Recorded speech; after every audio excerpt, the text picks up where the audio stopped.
നമസ്കാരം, എല്ലാവർക്കും സോനസ് വ്ലോഗിലേക്ക് സ്വാഗതം. ഇന്ന് നമ്മളൊരു നാടൻ വൻപയർ മസാലക്കറിയുടെ റെസിപ്പി ആയിട്ടാണ് വന്നിരിക്കുന്നത്. പുട്ടിൻ്റെ ഒപ്പവും ചപ്പാത്തിയുടെ ഒപ്പവും ചോറിൻ്റെ ഒപ്പവും ഒക്കെ നല്ലൊരു കോമ്പിനേഷനാണിത്. അപ്പോൾ നമുക്ക് വേഗം റെസിപ്പിയിലേക്ക് പോകാം. അതിക്ക് മുമ്പ് ആദ്യമായിട്ട് നമ്മുടെ ചാനൽ കാണുന്ന ആരെങ്കിലും ഉണ്ടെങ്കിൽ ഒന്ന് സബ്സ്ക്രൈബ് ചെയ്ത് തൊട്ടടുത്തുള്ള ബെല്ലിൽ ഓൾ ഓപ്ഷൻ കൂടി ഒന്ന് എനേബിൾ ചെയ്യാൻ മറക്കല്ലേ. അപ്പോൾ നമുക്ക് റെസിപ്പിയിലേക്ക് കിടക്കാം. ഇവിടെ കഴുകി വൃത്തിയാക്കി വെള്ളമൊഴിച്ച് വെച്ചിരിക്കുന്ന വൻപയറാണ്. ഇത് നമുക്ക് കുക്കറിലേക്ക് ചേർത്ത് കൊടുക്കാം. ഞാൻ 2 മണിക്കൂർ മുന്നെയാണ് ചൂടുവെള്ളത്തിലിട്ടത് കുതിർത്ത് വെച്ചത്.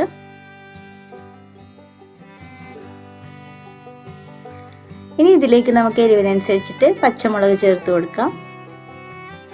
പിന്നെ ഒരു 1/4 ടേബിൾ സ്പൂൺ മഞ്ഞൾപ്പൊടി, ആവശ്യത്തിന് ഉപ്പ്. ഇനി ഇതിലേക്ക് ഇഞ്ചി വെളുത്തുള്ളി ചേർത്ത് കൊടുക്കാം. ഞാനൊരു 1/2 ടേബിൾ സ്പൂൺ ഇഞ്ചിയും അതേപോലെ തന്നെ 1/2 ടേബിൾ സ്പൂൺ വെളുത്തുള്ളിയുമാണ് ചേർക്കുന്നത്. ചതച്ചിട്ടാണ് ചേർക്കുന്നത്. നല്ലപോലെ ഒന്ന് മിക്സ് ചെയ്യാം. ഇനി നമുക്കിത് അടച്ച് വെച്ചിട്ട് ഒരു മീഡിയം ടു ലോ ഫ്ലെയിമിൽ വെച്ചിട്ട് എനിക്കൊരു 3 വിസിലായപ്പോഴേക്കും കുക്ക് ചെയ്ത് കിട്ടി. ഇനി നമുക്ക് മറ്റൊരു പാൻ വെക്കാം. അതിലേക്ക് വെളിച്ചെണ്ണ ഒഴിച്ചു കൊടുക്കാം. ഇതിലേക്ക് 2 മീഡിയം സൈസ് സവാള ചെറുതായിട്ട് അരിഞ്ഞത് ചേർത്ത് കൊടുക്കാം.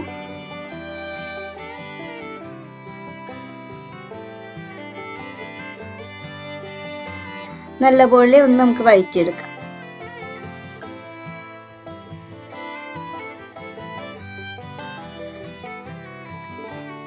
ഇനി ഇതിലേക്ക് ചതച്ചു വെച്ചിരിക്കുന്ന ഇഞ്ചി വെളുത്തുള്ളി പേസ്റ്റ് ചേർത്ത് കൊടുക്കാം.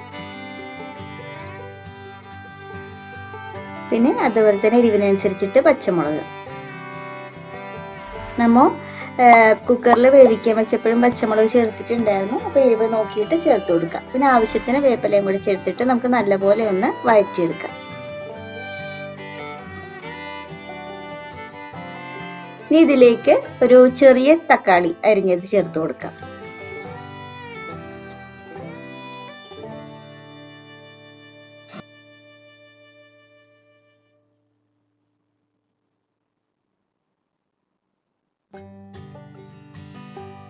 ഇതിലേക്ക് നമുക്ക് പൊടികൾ ചേർത്ത് കൊടുക്കാം. ഒരു 1/4 ടേബിൾ സ്പൂൺ മഞ്ഞൾപ്പൊടി, 1 ടേബിൾ സ്പൂൺ മുളക് പൊടി. ഇത് കാശ്മീരി മുളക് പൊടിയാണ്, കളറിന് വേണ്ടിയിട്ട് ചേർത്താണ്. പിന്നെ അതേപോലെ തന്നെ 1 ടേബിൾ സ്പൂൺ മല്ലിപ്പൊടി.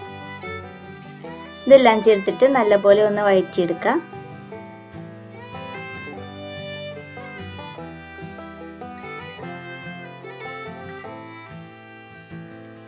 ഇനി ഇതിലേക്ക് ഒരു 1/2 ടേബിൾ സ്പൂൺ മീറ്റ് മസാല കൂടെ ചേർക്കുന്നുണ്ട്. എല്ലാം കൂടെ നന്നായിട്ടൊന്ന് വഴറ്റിയെടുക്കാം നമുക്ക്.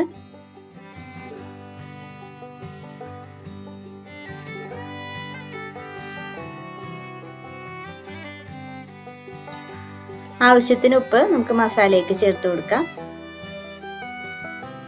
പിന്നെ അല്പം വെള്ളം കൂടെ ഒഴിക്കുന്നുണ്ട്. ഇനി നമുക്ക് മസാല നല്ലപോലെ ഒന്ന് വഴന്ന് വരണം. തക്കാളിയൊക്കെ ശരിക്കൊന്ന് ഉടഞ്ഞു വരണം. അതിനായിട്ട് നമുക്ക് അടച്ചു വെച്ചിട്ട് കുക്ക് ചെയ്യാം.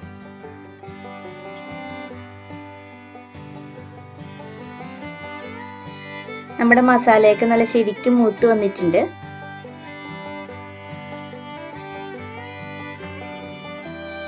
ആ തക്കാളിയൊക്കെ ശരിക്കൊന്ന് സ്പൂൺ വെച്ച് ഉടച്ചു കൊടുക്കാം.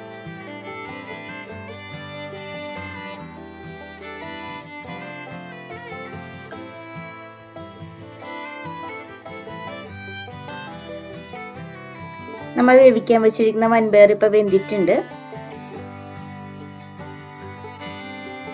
കറക്റ്റ് വേവില് നമുക്ക് കിട്ടിയിട്ടുണ്ട്. എനിക്കൊരു 3 വിസില് എടുത്തുള്ളൂ. കറക്റ്റ് വേവില് കിട്ടി. ഇനി നമുക്കിത് നമ്മുടെ മസാലയിലേക്ക് ചേർത്ത് കൊടുക്കാം.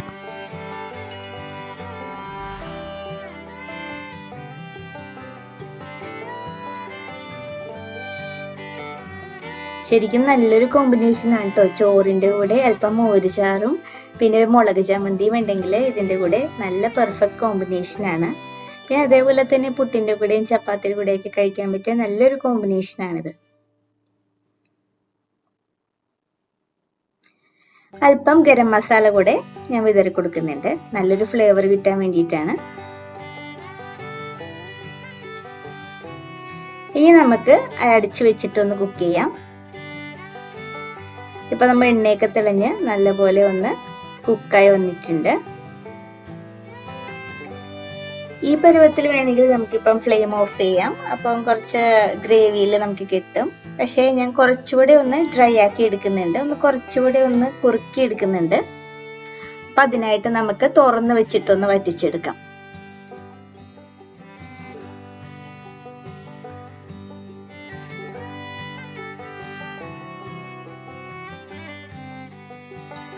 നല്ല വരണ്ട് വന്നിട്ടുണ്ട്. ഈ ഒരു പരിവാകുമ്പോൾ നമുക്ക് ഫ്ലെയിം ഓഫ് ചെയ്യാം. നല്ല കറക്റ്റ് തിക്കിൽ കിട്ടിയിട്ടുണ്ട്. ഇതിരിക്കുമ്പം ഒന്നും കൂടെ ഒന്ന് ഡ്രൈ ആകും. അത്യാവശ്യം എരിവുള്ള ഒരു വൻപയർ മസാല കറിയാണിത്. എരിവ് കുറച്ച് വേണ്ടവർക്ക് അതനുസരിച്ചിട്ട് പച്ചമുളകിൻ്റെ എണ്ണം കുറച്ചാൽ മതി കേട്ടോ.